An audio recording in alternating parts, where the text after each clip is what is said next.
સુરતના વરાછામાં દબાણ ખાતાના અધિકારીઓની મનમાની સામે આવી હતી। મહિલાઓ સાથે અભદ્ર વર્તન કરવા મામલે સુરતના મેયરે હવે તપાસના આદેશ આપ્યા છે।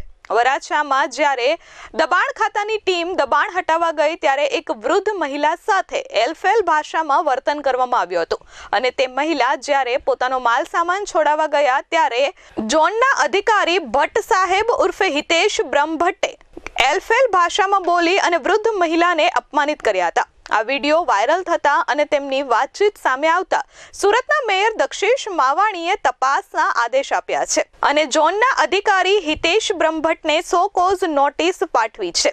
હિતેશ બ્રહ્મભટ્ટ વરાછા ઝોનમાં દબાણ ખાતાના અધિકારી તરીકે ફરજ બજાવે છે।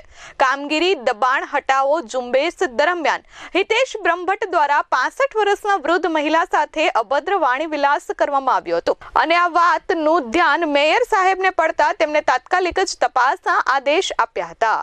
હમણાં વરાછા રોડની અંદર બ્રિજ નીચેનું જે એન્ક્રોચમેન્ટ છે તે ને વરાછા રોડની બરોડા પિસ્ટેજ પર જે રોડ સુધી લારીઓનું જે દબાણ છે તે હટાવવાની ઝુંબેશ ચાલી રહી છે।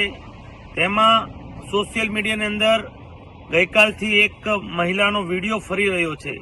તેમાં મહિલા કહે છે કે એક અધિકારીએ મારી સાથે અભદ્ર ભાષામાં વાત કરી।